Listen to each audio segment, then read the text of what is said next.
Комикс бір әлем чемпионатының екі түрлі тарихы. Қазақ футболы Еуропада ойнаймыз ғой. Ал өзбектер Азияда жүр әлі. Қайда болсаң да футбол ойнауды дұрыстап үйренсең болды. Бұл балалар біздің болашағымыз. Бұлар Бразилиядан жаттығып келгенше алтын допқа Месси мен Роналду таласа тұрсын. Мбаппе. Нағыз Мбаппе. Сторисқа түсір, тез. Ертең баламызға Мбаппені көргенмін деп айтамыз. Ешкімге қарамаймыз. Тек өзімізге. Мақсат әлем чемпионаты. Асеке соқты. Тағы берген тарих жазып жатыр. Қазақстан Дания 3-2 бізге тең келетіндер жоқ қой. Бүгін пас емес, шешім қабылдау жаттығуы. Түсіндім, ұстаз.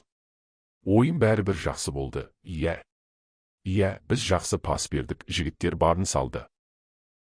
Қазақтар Лукаку мен селфиге түсті. Ал өзбектер әлем чемпионатының финалдық кезеңіне түсті. Элдер. Түші. Суретке түсейік. Қараша, формалары қандай күшті. Нағыз ойыншы бопты ғой. Кейбіреулер футбол ойнайды. Басқалары фотоға түседі. Бәрі де өз жолымен. Ал сен, комикс ұнаған болса, тіркел.